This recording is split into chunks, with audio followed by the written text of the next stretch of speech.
We're at the Barclays Center where Errol Spence Jr. retained his IBF welterweight title by defeating Lamont Peterson by TKO 8th round. And now let's go to post. But first, Robert Easter Jr. fields questions from the media over his 12th round split decision victory over Javier Fortuna. But like I said, he really didn't give me much to work on. He was sitting back a lot and trying to trap me and make me fall in a lot. So we wasn't really too worried about wasting punches, throwing punches, and getting countered. So that's why I had to sit back a little bit too and figure him out.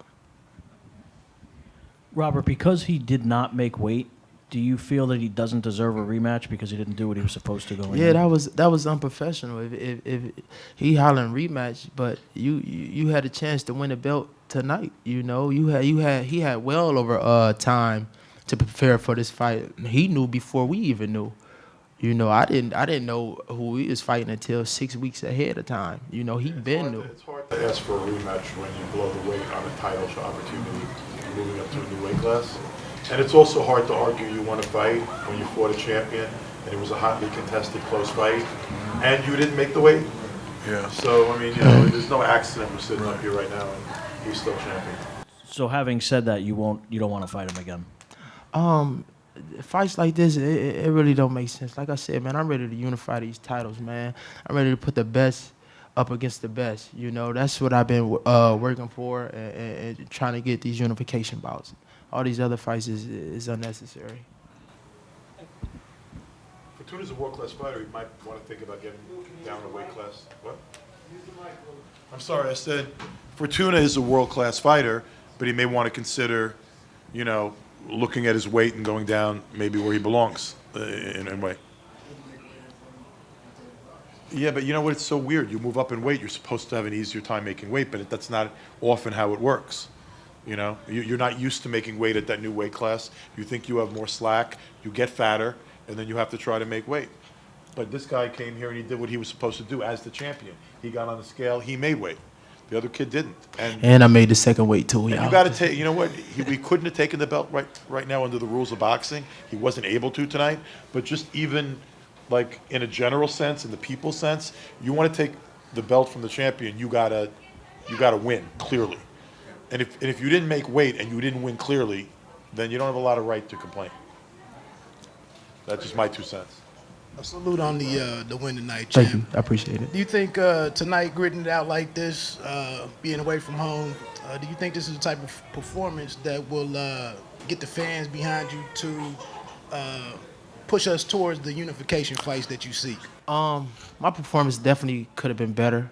But like I said, you had Javier Fortuna. Everybody know how he fight, and like I said, he made it a tough fight. He made it a hard fight. So fortunately, I didn't perform how I wanted to.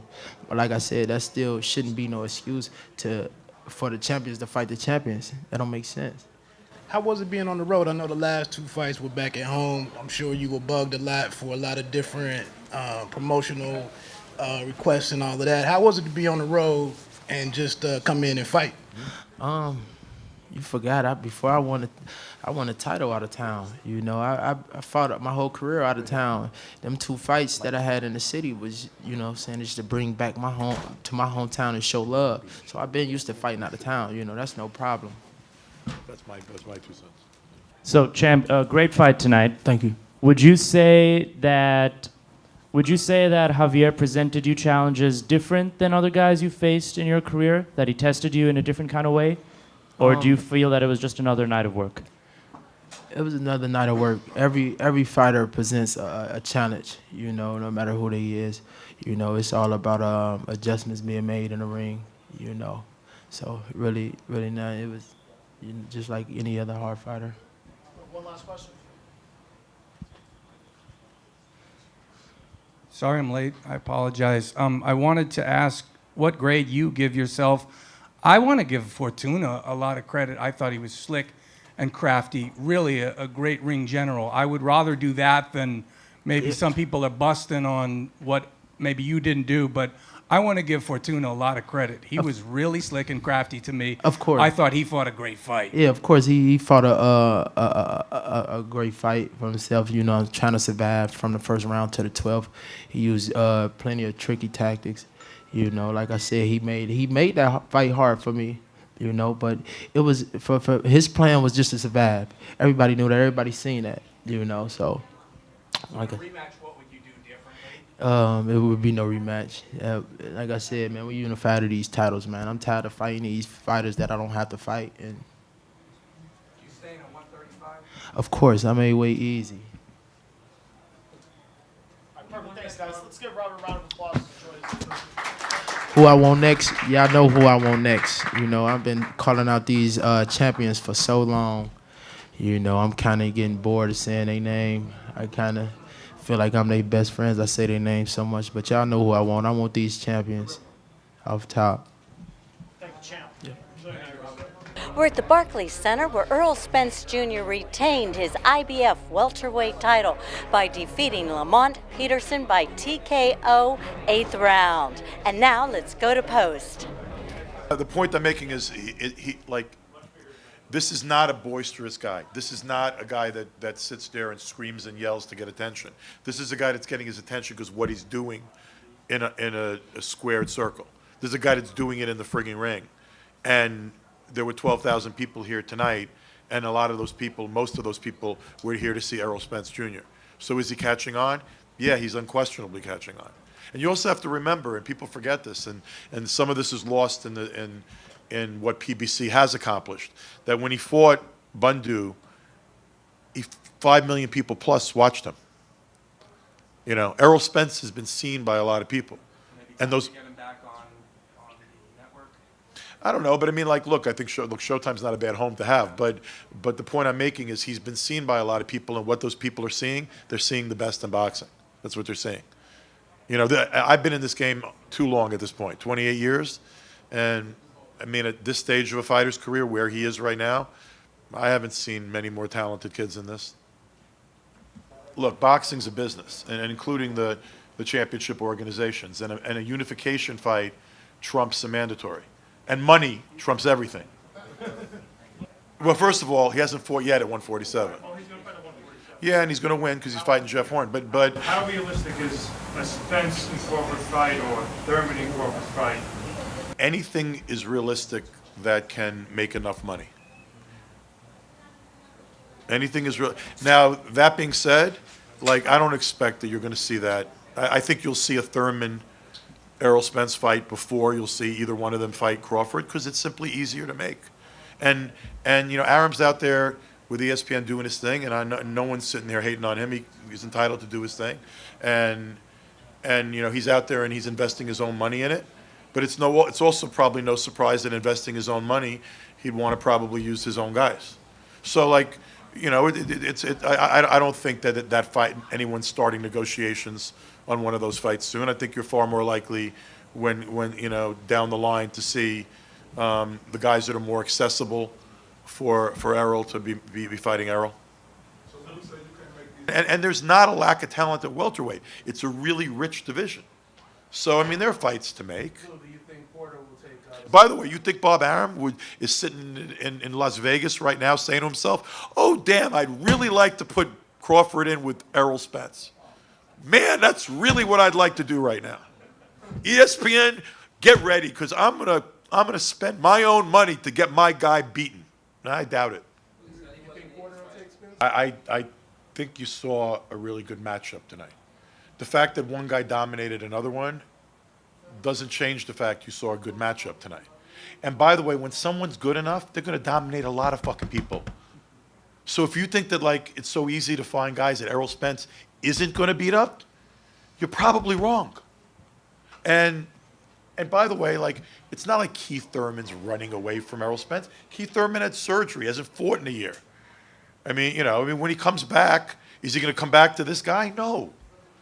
Will he fight him? 100%. I have no doubt that Keith Thurman's going to wind up fighting Errol Spence. He just tweeted and said, "Be patient, young buck. Your time is coming." Because he means it. Yeah. But his time ain't coming in the first fight, after a year off with a bad fucking arm. Who knows, man? But it's going to happen. Relax, man. It's a game. Relax. The great Barry Hunter. Thank you. Thanks for everything. Wow. Of course, it was hard for me to make the decision that I made. But like I said in the ring, and I mean that from my heart, I would rather give my life up before I let my child die in that ring. And if you know Lamont, you know he's going to march head first in the war. I thought we took too much damage too early in the fight, and we got too far behind. And just by looking at him, and he said something to me that really, really stuck in my mind. He said, well, you make the call. He said, other than that, I'm too far behind. He said, I'm going to go for broke. And so when he said that, and I knew that he had too many holes in his defense, and Earl was too fresh, too strong. It seemed like he may have been getting stronger down the stretch. So that's why I made the decision I made. Again, I don't know how many more we got, but I do know this. I have never, ever met a man like him, like his brother. I love him. I'm proud of him. If he never fight another day in his life, it's all right by me. I want to thank y'all for having me. Thank you, Lou. I appreciate the love, brother. That's one of the best trainers in the game, but that's also one of the best people in the game. And what he did tonight was what a trainer is supposed to do. You know, he went in there and he stepped in at the right moment. He gave his fighter every opportunity, and then he stopped the fight before Lamont could get hurt, and that's why Barry Hunter is Barry Hunter. Derek James, is your Errol Spence the pound-for-pound top fighter in the world right now? I think he possibly is. I mean, I don't really know. Let me see. Right. But I don't really know if he is or not. I mean, I just think that he looked good. He fought a very tough guy, and I think if Lamont Peterson was given the opportunity to do more, he would have done more. So I think Errol was able to be, defensive minded. He gave it a couple of shots, but that's boxing. That's what happens in boxing. And he was able to keep coming and keep the pressure and keep doing what he needs to do to be successful. Who can test Errol Spence? Hey, man, I don't really know. I mean, we spar with heavyweights. So, I mean, maybe the heavyweight in the gym, can do the work, but it's not a fight. But, I don't know. So, Derek, there was nothing Lamont did that surprised you guys at all? No, I mean, he kind of did exactly what we expected. Every now and then I say he's going to shoot the sneaky right hand, and he did that also. And so that's why I came in the corner and said, listen, every now and then he's trying to catch you with a counter punch, or a right counter or a left counter. And I watched it when he fought, it was the last fight, whoever the guy was. And that's what he was kind of doing, sneaking a little straight right and the right or the left hook, so it was okay. I mean, we were prepared for that. At what round did you say this is the beginning of the end? Well, when he knocked him down, I think that because initially when you see when he opens him up, and he dropped him, that was kind of the point where it went like overkill. I mean, why you let him keep punching a guy like that? I mean, what's the point of that? I mean, I don't understand that myself. What, if anything, do you think Earl could do even better? I can't tell you because we're going to work on it, whatever it is, but hey, you just got to keep the focus like he was doing it. Keep doing what he was doing, man. Yeah. Ladies and gentlemen, the welterweight champion of the world and one of the best fighters on the planet. No, you can take this. You got a Corona. Who drinks? Yeah, I feel good. I do. Same question I asked Derek James. Are you the pound-for-pound best fighter in the world right now? I'm not going to say I'm the pound-for-pound best fighter in the world right now, but I'm definitely headed that way. Guys, please raise your hands for a mic. Dante's Boxing Nation. Errol, congratulations. Did you mess up by looking too impressive to where some of your other competition may say, you know what, let me wait until he looks a little bit more flawed before I get in with him? No. I mean, you can't never look too impressive. every fight I want to look impressive. Every fight I want to put on one-sided performances, and that's that's what I always say. So you can't never look too impressive in a fight. Errol over here. Errol, right here. Right here. Oh, Coach Anthony here with Behind the Gloves, man. Congratulations on a great win. Tonight you showed that you could box. You showed that you could use angles, that you can use lateral movement, that you can actually box from the outside. We saw Peterson try to walk you down, which I don't think was the smartest decision. Obviously showed that. So do you think that also show people who think that you're just a come-forward fighter, who think that you just put pressure, that you can actually box, utilize movement, angles, and whatnot? Yeah, I mean, guys who grew up with me in the amateurs know I can box. I started out boxing. I didn't win national tournaments and win tournaments overseas and, become an Olympian because I was just a come-forward fighter. I can do it both. I can box and I can come forward. But, I never really showed that game because, I always knew I can just press guys out and just beat them up. So, my coach told me to show different things and vary my style up and my punches up and just step over. So I listened to him this fight and just stepping over, using my angles and things like that. Over here, Errol. Tell him too much. Over here, Errol, on the Tell side. him too much. Congratulations to you. Can you, two questions for you. The first one, can you just discuss your, you relied a lot on tremendous body punching tonight. That seemed to really, really wear him down. Is that part of Derek's plan all along, go at the body? That's every fight. That's every fight. That's just repetition. That's what we practice in the gym. That's what we've been doing since the amateurs. We've been going to the body, body first and then go upstairs. Because the body is a bigger target than the head. So we like going to the body first, breaking the guy down, then bringing it back upstairs. The other question is, you made your point in the ring afterwards. You said, as you said before the fight, that the fighter you want is Keith Thurman. But we all know that won't be next because he's coming off the injury. He's going to fight somebody else in April. He said himself, sitting right in that spot where you guys did a press conference a couple months ago, that he didn't think the fight would happen even perhaps until 2019. You're not going to sit around and wait for him, as you've said. Who out there can you fight that's not Keith Thurman that can interest the fans or interest you in your next fight? I mean, anybody. I mean, I'm not going to sit around and wait for him like I've been saying. The whole goal this year is to stay active and fight quality opponents. So right now I'm just thinking of a homecoming. I'm thinking about going home and fighting in Dallas, my next fight. So hopefully we can make that happen. I want to answer that also, is that we are giving Keith Thurman an allowance that we did not give Kell Brook, because the world expected Kell Brook to fight Errol Spence next, right? Yeah, but he's giving him a pass now. He's come. Well, everybody giving him a pass because he came off of a surgery. Both same situations. So he shouldn't be allowed to wait for 2 years or whatever it is he wants to do. He should be able to get in there and take a fight. Errol, over here. Congratulations on an impressive performance. This was your first fight since May. That was your first fight since August before. Do you want to be more active, and how many times do you want to fight this year? This year I want to fight 3 times. I didn't take too much punishment. Got hit a couple times, so I'm looking to come back in either May or June and hopefully have a homecoming in Dallas. But at least 3 times a year, I would like to fight. Errol, you had right here, Lim Satterfield. You had mentioned that you thought that Danny Garcia lost or had a draw with Lamont Peterson. What kind of statement is this with him fighting next month? And, for fans to make that direct comparison, what you did against Lamont and what he did against Lamont. It's a big statement. Like I always say, when I fight guys and, they fought, another elite fighter, I always want to showcase and do better than them. Show with the Kristal fight.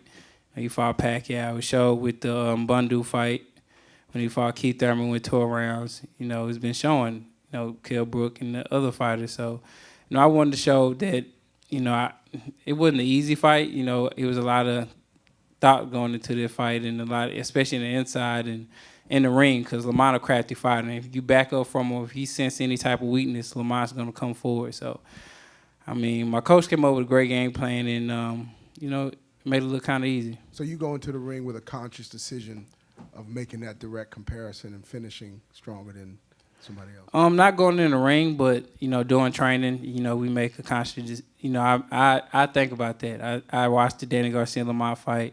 I seen it was a close fight. It could have went either way. So, I wanted to make it look easier than that fight. and wanted to put on a better performance than Danny did. John Galley, New York Fights. Errol, do you piggyback off of your trainer's statements with regard to Keith Thurman not getting a pass to fight you? We're in January of 2018. Obviously, we got a long way to go.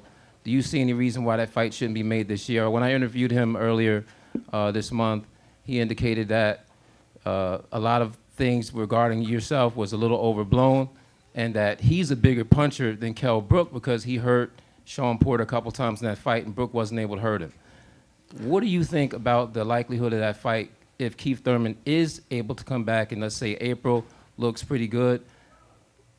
What would you like to say to Keith Thurman right now? I mean, he said he's a bigger puncher than these guys, but when the last time he got a knockout? I mean, so his the pedigree opponents raised, and he's not getting the knockouts anymore. You know, he was one time when he was fighting lower caliber fighters, but now he's not getting any knockouts. And I give him a pass. You know, I even said that I've been going on record and say that I let him have a tune-up fight.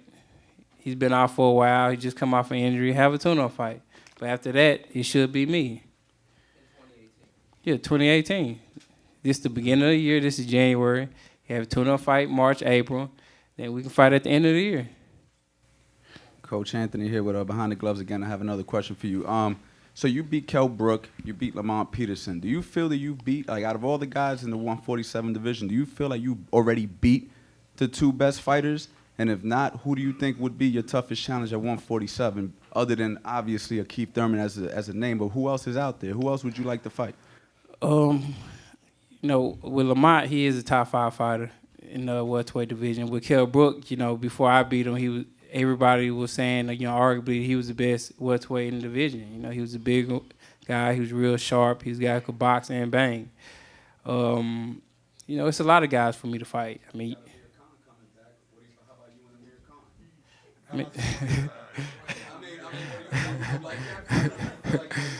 you like that fight? I like the fight. I'm not saying he could win. Man down.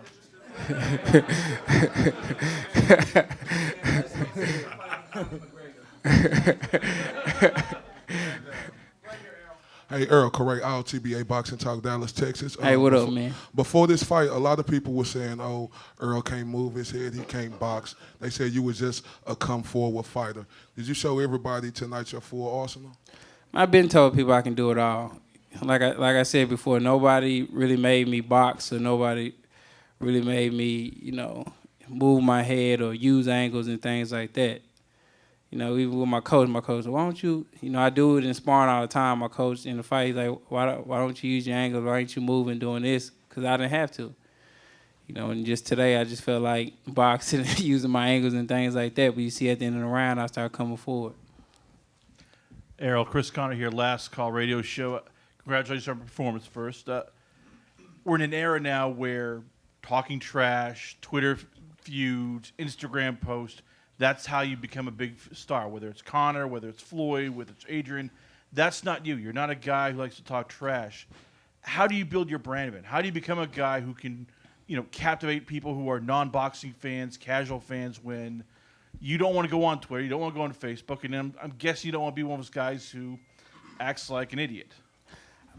Sugar Ray Leonard didn't talk trash either. Sugar Ray Leonard crossed over and became that guy because his performance in the ring, his smile, he was a people's person and things like that. So That's right. Before you walked in here, his name came up. Oh yeah. Yep. Things like that. All So you gotta do is keep beating people's asses like he's Yeah. been doing every fight out there. You don't have to play the fool. Just do what you're supposed to do. And if you're exciting enough in the ring and you're destroying top level of competition, you're gonna be a star. 5 million people saw him fight on network television. 12,000 people. He don't live here in Brooklyn. It'd be nice if he did, but the man lives in Texas. He came in and there were 12,000 people here tonight. It's happening. Sorry. Right here. Errol, you're obviously a special fighter, but Derrick James is a special trainer. Do you think he's trainer of the year? Definitely. Definitely. Especially if you look what he's done with Jamel. Jamel was a guy who used to box. He didn't get many knockouts. People was trying to call him boring and things like that. And then now, you know, he's getting knocked. He had, I think, two knockouts that was nominated for knockout of the year. So I mean, you see it. The proof is in the pudding. Even with me, every fight I'm developing, I'm getting better. I'm getting more calmer in the ring, skills and everything else. So I mean, the proof is in the pudding that he should be coach of the year. He has 2 fighters on top of the game in 147 and 154. Yeah, I was a little disappointed, but, you know, with us, we keep our head down and keep working. We're not worried about it. You know, as long as we keep winning, keep looking great, that's all we worried about. Hey, congrats on the win, champ. Errol Woodson from Round by Round Boxing. Things have obviously changed since you and Lamont sparred back in the day. But anything tonight that caught you off guard with him staying in the pocket so much? Did you have any expectations of him fighting a different fight? No, I think, you know, Lamont and them whole game plan was, you know, not to get on their back foot because they didn't want me to, you know, become confident and try to press them out. So they tried to stand their ground, and, you know, it kind of backfired on them because they didn't expect me to box. You know, they wanted me to just come forward and shoot my load and, you know, go all out. And I was using my jab, boxing, using my angles and my reach and my distance. Hey, last question. Hey, Dante's Boxing Nation. Going back to Keith Thurman, like you said, you give him a pass, and it's understandable he could get a tune-up. Do you think it's possible maybe you guys could have a doubleheader where you guys fight on the same card and you can sign a contract before that? It won't happen? If he co-man, yeah. Yeah. So if he agrees to something like that. Yeah. I don't really see either one of them agreeing. But regardless of you guys. One last question right here, Dante. Right here. Okay, all right. Right back there? John Cudney, Reddit Boxing Sunday Puncher. So congratulations, Eric and Errol and Derek. You showed devastating power again tonight. Your sparring partners say you hit like a heavyweight. Derek talks about all the bones you've broken in your sparring partners and your opponents. Is there anyone at 147 who can go to the distance with you? Speaking of guys like Danny Garcia, Keith Thurman, Sean Porter. I mean, they could. That's what we train for. Like I said before this Lamont Peterson fight, we train for the distance. I don't train, you know, for a 6-round fight, 7-round fight. I train mentally for a 12-round fight. So if it's in the 10th, 11th round, you know, I still have gas in the tank. You know, I don't train for early knockouts. If it come, I'll take it. But other than that, we don't focus on knockouts during training. Thank you, everyone. Thanks, everybody. Thank you. And I'm Kristal Hart reporting from the Barclays Center here in Brooklyn, New York. Hope you've enjoyed the show. Thanks for watching, and we'll see you at the fight.